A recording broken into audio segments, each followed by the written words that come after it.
محضرين عزان أزوج في اللون نورش خاتيريم كجمال لهنا قلتينا وتدوسا دي خات سيوجخ خفتريالين انتمازيقت تفراسن سند.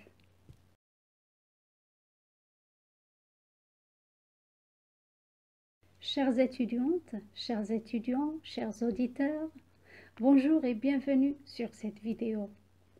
On se retrouve aujourd'hui pour entamer la 5e partie du cours de la phonétique. Nous allons voir les consonnes de la mazir et leur description articulatoire.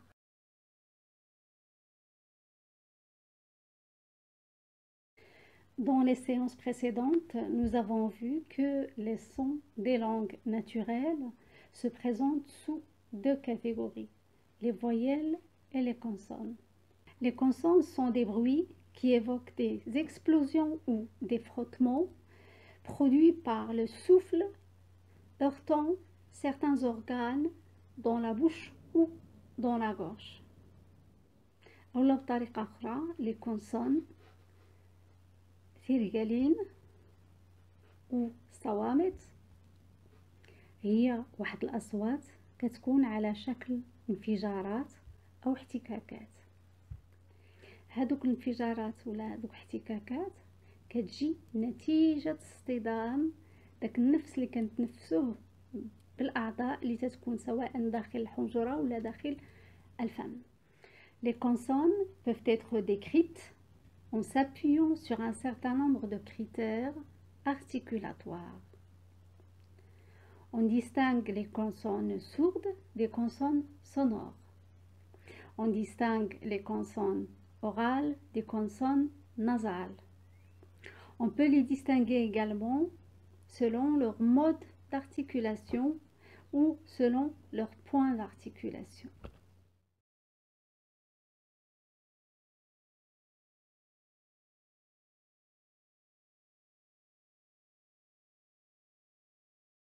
La mazir parlée comprend une quarantaine de consonnes. Seules 29 de ces consonnes sont retenues pour faire partie de l'alphabet ou du système graphique de la mazir standard au Maroc. Nous avons des consonnes occlusives et leurs correspondantes spirantes. Nous avons des fricatives, nous avons des emphatiques, nous avons des labiovélaires, nous avons des géminés ou des tendus en fonction des auteurs. Pour certains, il s'agit de géminés et pour d'autres, il s'agit de consonnes tendues. Nous avons également 2 semi-voyelles en la mazir. Nous allons donc passer à la description articulatoire des consonnes. Passons à la première catégorie de traits, à savoir consonnes sourdes, consonnes sonores.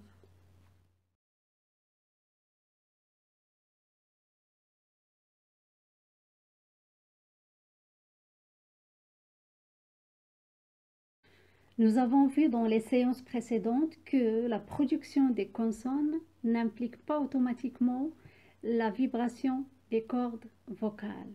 Les cordes vocales vibrent uniquement lors de la production des consonnes sonores. Du point de vue articulatoire, les consonnes sont dites sonores ou voisées lorsque les cordes vocales participent à l'émission des sons et vibrent. Les consonnes produites avec les cordes vocales ouvertes sont des consonnes sourdes ou non voisées.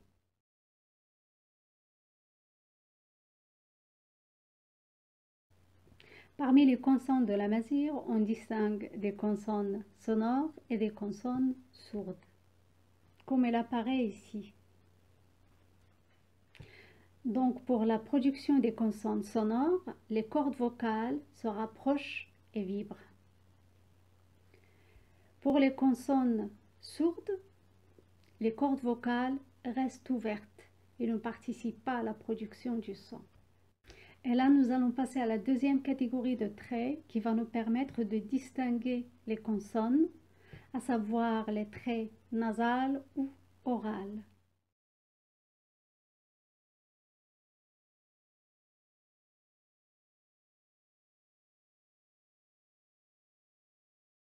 Comme on a vu pour les voyelles, la production des consonnes nasales se caractérise par le passage de l'air à travers la cavité nasale, à travers le nez. Lorsque le voile du palais est abaissé, l'air passe par la cavité nasale et les consonnes produites sont des consonnes nasales.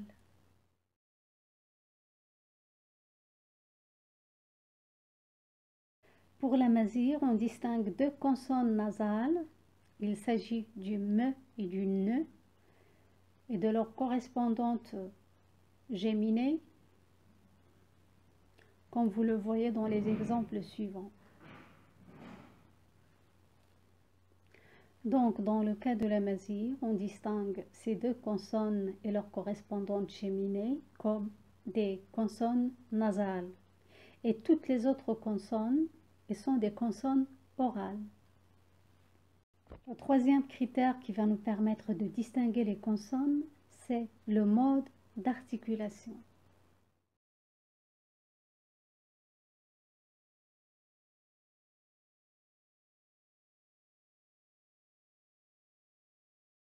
C'est par rapport à la fermeture totale ou partielle du canal buccal lors de la production des consonnes que nous allons distinguer deux modes d'articulation.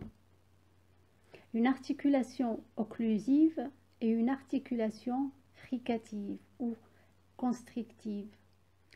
Une articulation occlusive se caractérise par une fermeture totale du passage de l'air suivie d'une ouverture brusque, comme une forme d'explosion.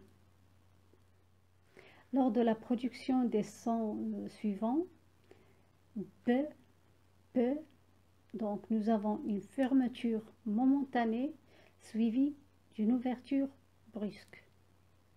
Quant à l'articulation fricative, elle se caractérise par un rétrécissement du passage de l'air qui va produire un bruit de friction ou de frôlement. La production de fricatives, comme par exemple fe et ve, elle implique une fermeture partielle, un rétrécissement des parois qui va donner lieu à un bruit de frottement ou de frôlement.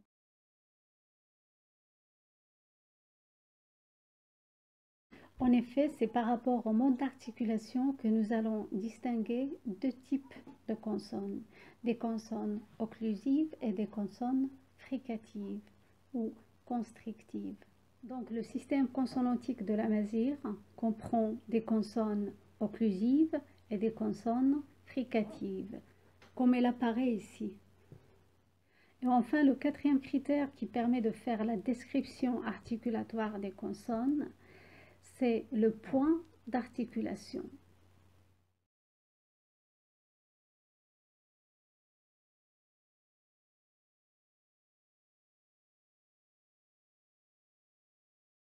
Le point d'articulation, nous l'avons abordé dans la troisième séance quand nous avons présenté les organes de phonation. Le point d'articulation, c'est l'endroit où se situe l'obstacle. Est-ce que l'obstacle se situe au niveau des lèvres ou au niveau des dents, au niveau des alvéoles, au niveau du palais dur, au niveau du pharynx? Les consonnes de la mazir peuvent être distinguées en fonction de leur point d'articulation ou de l'endroit où se situe l'obstacle.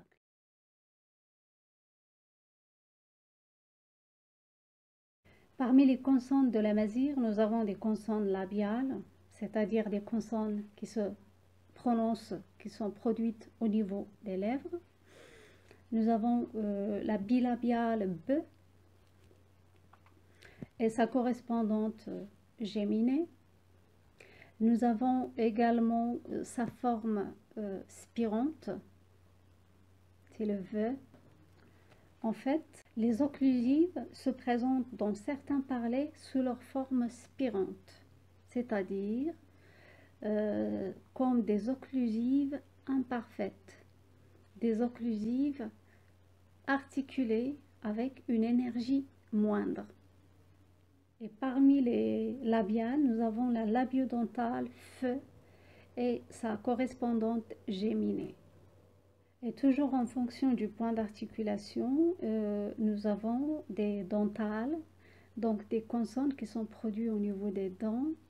Nous avons le te, le de, leur correspondante géminée et leur correspondante spirante ou interdentale, le the et le the.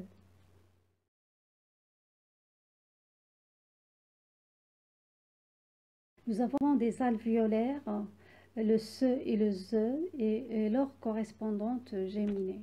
Nous avons des palatales ou des palato-alvéolaires comme le che et le je et leur correspondante géminée.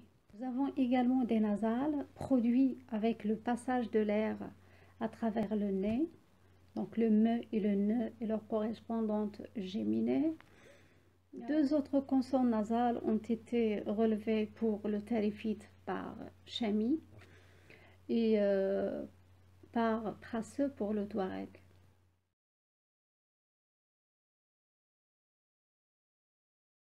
Parmi les consonnes de la mazir, nous avons des liquides comme le et le re et leur correspondante géminée. Parmi les consonnes de la mazir, nous avons également des vélaires qui sont produits au niveau du voile du palais. Donc nous avons que ge et leur correspondante géminée. Nous avons également leur correspondante spirante. Les vélaires occlusives deviennent spirantes dans certains parlers.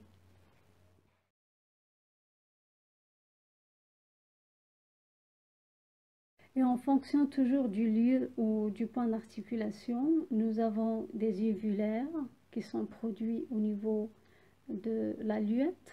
Nous avons des pharyngales qui sont produites au niveau du pharynx et la laryngale qui est produite au niveau du larynx.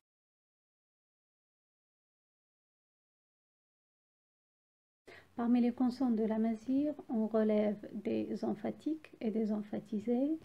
On relève des labiovélaires et des affriqués. Nous allons parler de ces phénomènes la séance prochaine lorsque nous allons aborder les phénomènes spécifiques à la mazir.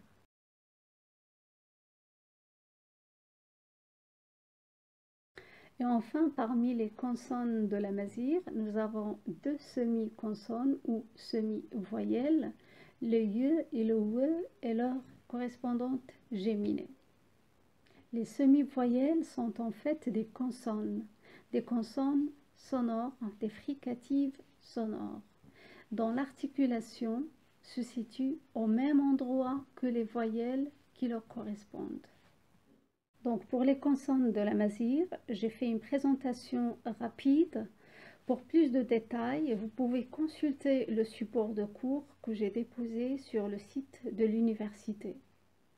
Bon, j'espère que tout a été clair pour vous. Pour la 6e partie du cours, on se retrouve dans une autre vidéo. Prenez soin de vous, à bientôt.